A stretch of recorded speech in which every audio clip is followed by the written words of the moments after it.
नमस्कार, स्वागत है आप सभी का। आप देख रहे हैं पहाड़ प्रभात। मैं हूं आपके साथ जया मिश्रा। बुलेटिन की शुरुआत बड़ी खबर के साथ करेंगे। देहरादून से आपको बड़ी जानकारी दें। यूकेडी को तगड़ा झटका देने की कांग्रेस तैयारी कर रही है। उत्तराखंड क्रांति दल के कई नेता कांग्रेस में आज शामिल होंगे। सुबह 11 बजे का समय बताया जा रहा है। कांग्रेस मुख्यालय में पार्टी की सदस्यता ग्रहण करेंगे यूकेडी के कई बड़े नेता। प्रदेश अध्यक्ष गणेश गोदियाल और हरीश रावत पार्टी की सदस्यता ग्रहण करवाएंगे और उत्तराखंड क्रांति दल के नेताओं को कांग्रेस की सदस्यता आज दिलाई जाएगी। 11 बजे का समय बताया जा रहा है। यूकेडी के लिए ये तगड़ा झटका माना जा रहा है। कांग्रेस लगातार अपना कुंबा बढ़ा रही है और इसी कड़ी में उत्तराखंड क्रांति दल के कई बड़े नेता आज कांग्रेस में शामिल होने जा रहे हैं।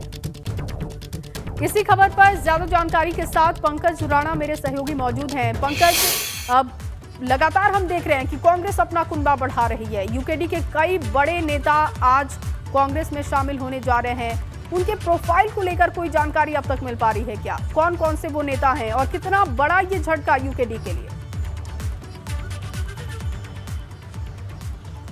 बिल्कुल जया, देखिए ये चुनावी मौसम है और चुनावी मौसम में तमाम जो नेता हैं वो दल बदल कर एक दूसरे के का दामन थाम रहे हैं। आज एक कांग्रेस में यूकेडी के कई नेता शामिल हो रहे हैं। इनमें देहरादून के कुछ नेता शामिल हैं जो लंबे समय से देहरादून नगर निगम और तमाम पदों पर यहाँ पर काम कर चुके हैं और इसके साथ साथ ही कुछ पर्वतीय क्षेत्रों के नेता भी इसमें सामने आ रहे हैं कि उनके वो भी इसमें शामिल होंगे। लेकिन बहुत बड़ा यूकेडी का कोई नाम इसमें शामिल नहीं है।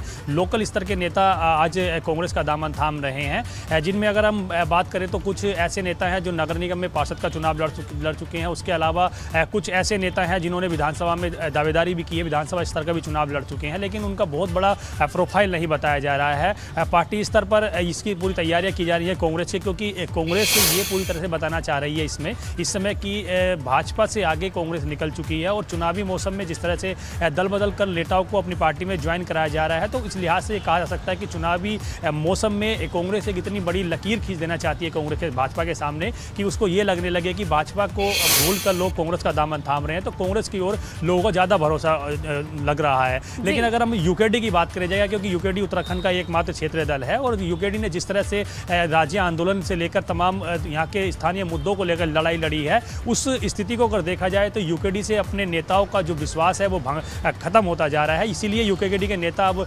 यूकेडी छोड़कर दूसरे दलों की ओर जा रहे हैं। हालांकि अब ये देखना होगा, आज 11 बजे कांग्रेस भवन में ये कार्यक्रम होगा और पूर्व मुख्यमंत्री हरीश रावत और प्रदेश अध्यक्ष गणेश गोदियाल इन लोगों को कांग्रेस की सदस्यता दिलाएंगे। उसमें कितनी बड़ी प्रोफाइल है और कांग्रेस को इससे कितना बड़ा फायदा चुनाव में मिलेगा, ये देखने वाली बात होगी। लेकिन ये कहा जा सकता है कि कांग्रेस दूसरे दलों के नेताओं को तोड़कर अपना कुड़वा बनाने में इसलिए भी लगी हुई है कि आने वाले दिनों में जब चुनावी बयार आगे, चुनावी मौसम शुरू हो जाएगा पूरी तरह से, तो किस तरह से जमानी स्तर पर जाकर वो काम करेंगे। यूकेडी का आना इसलिए भी बड़ा माना जा रहा है कि यूकेडी क्योंकि स्थानीय मुद्दों को उठाकर जनता के बीच में रहती है, तो यूकेडी कहीं ना कहीं यूकेडी के नेता ये चाह रहे हैं कि कांग्रेस में जाएंगे तो वो स्थानीय मुद्दों को उठाकर कांग्रेस के ग्राफ को बढ़ाने की कोशिश करेंगे। इसीलिए कांग्रेस भी चाह रही है कि यूकेडी के नेता आएं और तमाम नेता जुड़े उनके साथ और जो भी दिक्कतें हैं उनके विधानसभा क्षेत्र या अन्य जगह उसको दूर करके जैसा कि आप जानकारी दे रहे हैं कि अब तक कोई बड़ा नाम निकलकर सामने नहीं आ रहा है, लेकिन 11 बजे का इंतजार करते हैं। आप भी नजर बना के रखिए, आगे भी अपडेट लेंगे।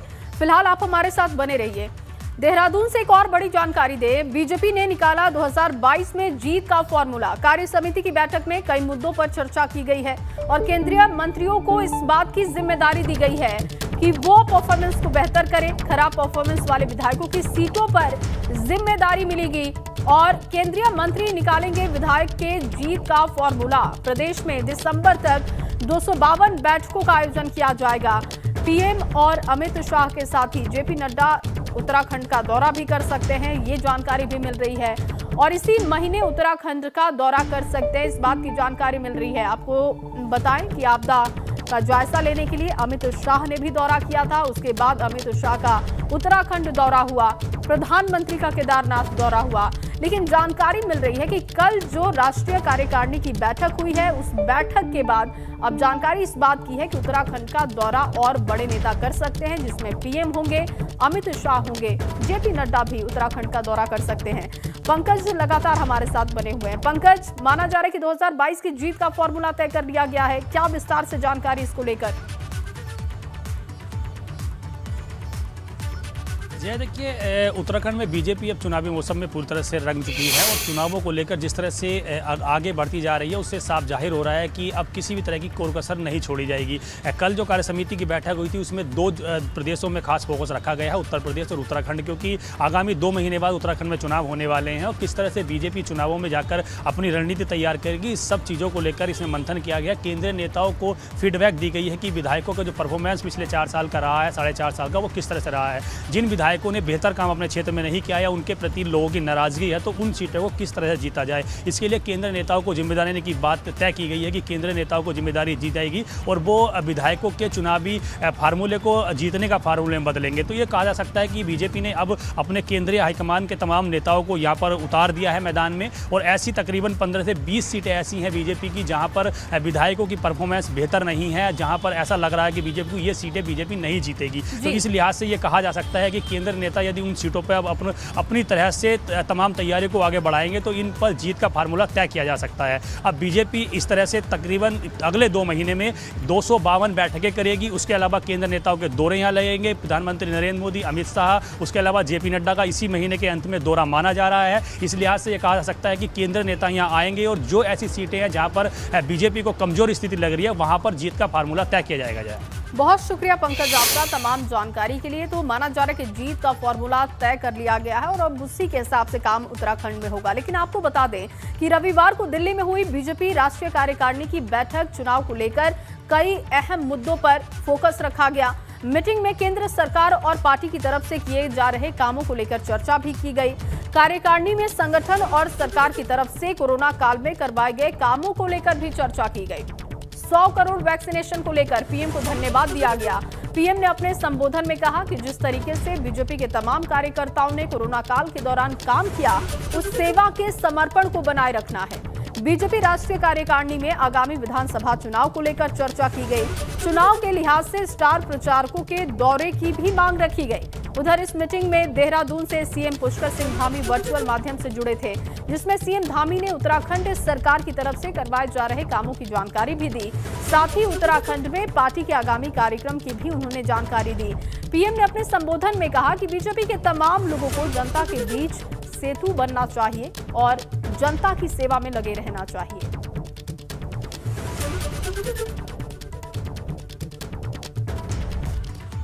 वहीं बीजेपी की राष्ट्रीय कार्य समिति की बैठक में उत्तराखंड से भी सीएम पुष्कर सिंह धामी, प्रदेश अध्यक्ष मदन कौशिक, प्रदेश महामंत्री संगठन अजय कुमार सहित कई नेता वर्चुअली शामिल हुए। बैठक में मुख्य रूप से जिन 5 राज्यों में चुनाव होने हैं उसको लेकर रणनीति तैयार की गई, उस पर चर्चा की गई। वर्चुअल माध्यम से सीएम पुष्कर सिंह धामी जुड़े और मदन कौशिक ने भी वर्चुअली बैठक में हिस्सा लिया। उत्तराखंड के विकास को लेकर चर्चा की गई। अब तक जो सरकार ने काम किए उसको लेकर चर्चा और आगामी रणनीति को लेकर भी फोकस रहा। हमारे समेत सभी राज्यों में जहां भी चुनाव हो रहे हैं, क्योंकि माननीय प्रधानमंत्री जी का वहां सभी जगह प्रवास हुआ है, आज सभी लोगों ने अपनी अपनी यहाँ पर प्रस्तुति दी है। उसमें सभी की जो जिस प्रकार से प्रस्तुतिकरण आया है तो सभी को बहुत ज़्यादा विश्वास है। माननीय प्रधानमंत्री जी का पूरा आशीर्वाद है हमारे साथ, पूरे केंद्रीय नेतृत्व का आशीर्वाद है और हम सब लोग और तेज़ गति से अपने संगठन को बिल्कुल बूथ स्तर तक और बूथ स्तर से नीचे पन्ना प्रमुख तक लेकर जाएंगे। सरकार भी जो है हमारी संगठन के साथ मिलकर एक समन्वय करते हुए हम पूरी कार्य योजना पर काम करेंगे। राज्य के लिए भी हमारे नवंबर माह के सब कार्यक्रमों पर भी चर्चा हुई है। इस महीने में हमारे गृह मंत्री, प्रधानमंत्री, राष्ट्रीय अध्यक्ष, अन्य मंत्रीगणों के पब्लिक कार्यक्रम बनने की संभावना भी हम लोगों ने व्यक्त की है, हमने मांग की है। साथ साथ चुनाव की दृष्टि से जो हम लोगों ने एक बड़ा संकल्प और पूरी ताकत के साथ नीचे तक के संगठन के साथ खड़े होकर हम लोग आगे बढ़ रहे हैं, उस संगठन के कार्यक्रमों पर भी चर्चा हुई है। अगले आने वाले दिसंबर के महीने तक लगभग 252 बड़ी बैठकें मंडलों की चुनाव की दृष्टि से, 14 जिलों की चुनाव की दृष्टि से ये भी हम संपन्न करने वाले हैं। वहीं रविवार को बीजेपी की महिला मोर्चा की प्रदेश अध्यक्ष रितु खंडूरी का चंपावत जाने के दौरान सीएम पुष्कर सिंह धामी के विधानसभा क्षेत्र खटीमा में जोरदार स्वागत किया गया। बीजेपी की महिला कार्यकर्ताओं ने उनका स्वागत किया। इस दौरान रितु खंजूरी ने कहा कि आने वाले विधानसभा चुनाव में महिला कार्यकर्ता प्रमुख भूमिका में रहेंगी।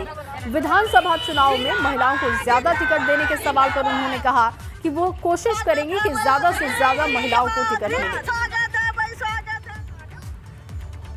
आम आदमी पार्टी की भी करते हैं। जैसे जैसे प्रदेश में विधानसभा के चुनाव नजदीक आ रहे हैं वैसे आम आदमी पार्टी भी एक्टिव होती दिखाई दे रही है और अब आम आदमी पार्टी ने टिकटों को लेकर सर्वे का काम शुरू कर दिया है। कहा जा रहा है कि नवंबर के आखिर तक पार्टी सभी विधानसभा सीटों पर प्रत्याशियों का ऐलान भी कर देगी। हालांकि इससे पहले आम आदमी पार्टी 22 सीटों पर प्रभारी भी नियुक्त कर चुकी है, जो कि टिकट के फाइनल दावेदार भी माने जा रहे हैं। और ऐसे में अब सर्वे के बाद सभी सीटों पर आम आदमी पार्टी प्रत्याशियों का ऐलान करेगी। और इस बीच आपको देहरादून से बड़ी जानकारी दे, उत्तराखंड की 5 हस्तियों को पद्म पुरस्कार मिलेगा। हेस्को प्रमुख पर्यावरणविद अनिल जोशी को पद्म भूषण पुरस्कार से सम्मानित किया जाएगा। इसके साथ ही पर्यावरणविद कल्याण सिंह को भी पद्मश्री सम्मान मिलेगा। डॉक्टर योगी एनके को पद्मश्री से सम्मानित किया जाएगा। आज और कल होगा राजभवन में सम्मान समारोह। उत्तराखंड की इन तमाम हस्तियों को वहां पर सम्मानित किया जाएगा। पंकज राणा फोन लाइन पर मौजूद हैं। पंकज, ये बहुत ही गौरव की बात होती है, ना किसी एक व्यक्ति के लिए बल्कि प्रदेश के लिए भी। किस किस का इसमें नाम शामिल है जिन्हें कल पद्म पुरस्कारों से सम्मानित किया जाएगा?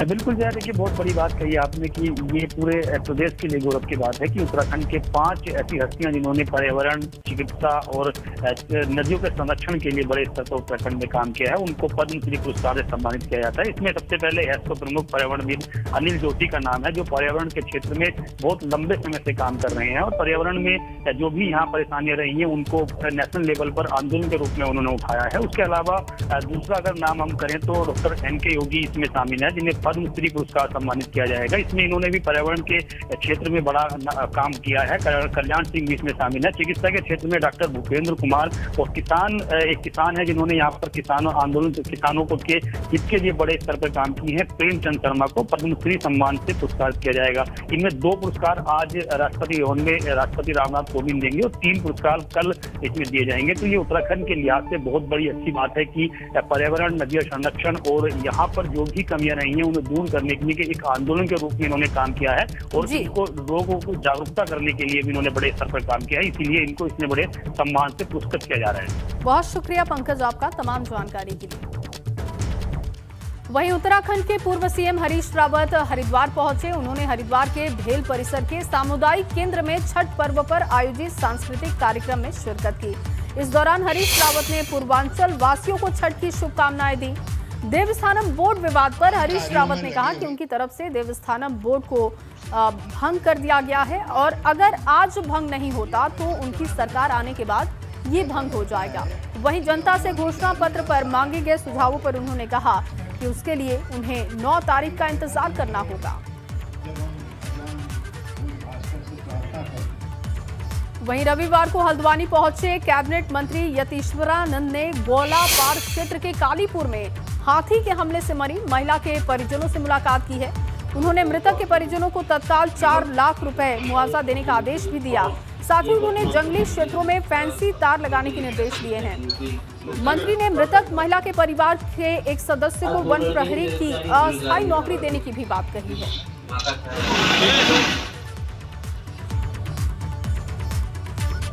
और अब आपको एक बड़ी जानकारी दे, आज बाबा केदारनाथ होंगे शीतकालीन गद्दी स्थल में विराजमान। शीतकाल में श्रद्धालुओं को ओंकारेश्वर मंदिर उखी मठ में बाबा दर्शन देंगे। डोली के आगमन को लेकर हक हकूकधारियों ने तैयारियां पूरी कर ली हैं। तस्वीरें भी आपको दिखा रहे हैं। आज उखी मठ में विराजमान हो जाएंगे बाबा केदार और यहीं पर 6 महीने उनकी पूजा अर्चना की जाएगी। यहीं पर बाबा केदार के श्रद्धालु दर्शन कर सकते हैं। तो शीतकालीन गद्दी स्थल में विराजमान होंगे बाबा केदारनाथ आज।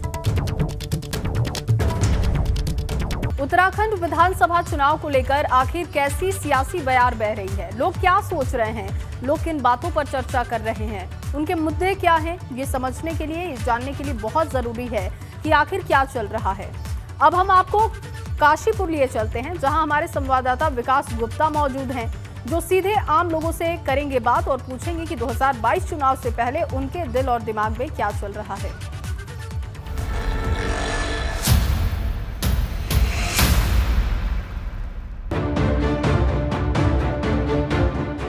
उत्तराखंड में आजकल जहाँ भी किसी भी गली या मोहल्ले कहीं भी जाएं तो एक ही चर्चा नजर आएगी आपको, राजनीति की चर्चा। 2022 में चुनाव होने जा रहे हैं। ऐसे में चाहे चाय की दुकान हो, पान की दुकान हो या कुछ भी हो, हर जगह लोग यही चर्चा करते आपको नजर आएंगे कि आखिर 2022 में ताज किसके सर होगा। देहरादून कौन विधायक पहुंचेंगे। इस समय हम मौजूद है काशीपुर की एक फेमस चाय की दुकान पर, जिसका नाम है रमेश टी स्टॉल। यहाँ अमूमन रोजाना की भांति लोग सुबह सुबह से आना शुरू हो जाते हैं, चाय की चुस्कियों का आनंद लेते हैं और चर्चा करते हैं प्रदेश की राजनीति पर। आज हम इसी मुद्दे को लेकर एबीपी गंगा में चर्चा का दौर जारी रखेंगे कि आखिर क्या चर्चा इस समय राजनीति को लेकर चल रही है। जैसा कि आप देख रहे हैं, इस समय सुबह का समय है और चाय उबल रही है। पूरे सवाब पर है चाय, जिसे कहते हैं कि खोल कर आ रही है और अब इसी की चुस्कियों का आनंद लेते नजर आएंगे आपको लोग। मैं बात करना चाहूंगा रमेश टी स्टॉल के स्वामी से कि आखिर क्या राजनीतिक चर्चा चल रही है इस समय। मतलब आपको लगता है कि महंगाई तो बढ़ी रही है, महंगाई के नाम पे जो भी है जो होना चाहिए वो तो नहीं हो रही है, लेकिन महंगाई तो बढ़ी रही है बहुत। ऐसे में क्या मानते हैं कि 2022 में किसके साथ रहेगा? जो भी ये ताज है ज़्यादातर तो बीजेपी की सुनना है, जो भी है बीजेपी का सुन रहे हैं। तो जैसे कि इनका कहना है बीजेपी का सुन रहे हैं। हमारे साथ एक कस्टमर और है जो चाय से आनंद लेने आए हैं, उनसे भी जानेंगे। सर, इस समय क्या मानते हैं कि 2022 का चुनाव क्या होने वाला है? 2022 का चुनाव यही होगा कि बीजेपी सरकार का बिल्डिंग बनेगी, वही आएगी। लेकिन महंगाई का दौर तो बहुत पहले सस्ताई थी, तो आपने कहा कि महंगाई नहीं होगी, महंगाई नहीं होगी, तो दुकानदार होते हैं यार ये बसता है, ये बसता है। अब महंगाई हो गई, कोविड हो रहे हो, किसान ये हो गया, वो हो गया। अब कम है तो रो रहे हो, ज़्यादा है तो रो रहे हो। महंगाई होगी तभी तो अकल आएगी। आप किस आधार पर वोट देंगे 2022? हम कट्टर बीजेपी है। अभी मोदी आए, कोई भी आए गद्दी में, काम सही हो गया। जी, आप भी कुछ कहना चाह रहे हैं? कमल का फूल और कुछ नहीं, कमल का फूल। बस युवा बेरोजगार होता जा रहा है और कोरोना काल में हमारा देश का युवा सख्त आ गया है, फैक्ट्रियाँ बंद हो गई है। हमारे साथ एक स्टूडेंट भी मौजूद है, पहली बार वोट देने जा रही है इस बार। क्या मनना चल रहा है आपके? जी, बीजेपी से जिस तरह की एक्सपेक्टेशंस थी, बीजेपी ने हमारे मन में कुछ उम्मीदें जगाई थी, वो कंप्लीट नहीं हो पाई है। तो इस बार मैं चाहती हूँ कि कुछ चेंज आए और जो भी सरकार आए, मैं ये नहीं चाहती कांग्रेस आए या बीजेपी आए, जो आए वो डेवलपमेंट की ओर काम करे। हमारे साथ एक और चाय के जो चुस्की ले रहे हैं मौजूद है, उनसे भी जानेंगे। महंगाई को लेकर इस समय बहुत ज्यादा महंगाई है, चाय की चुस्की भी महंगी हो गई है। आप किसको वोट देने जा रहे हैं? मैं विकास के नाम पे वोट दूंगा।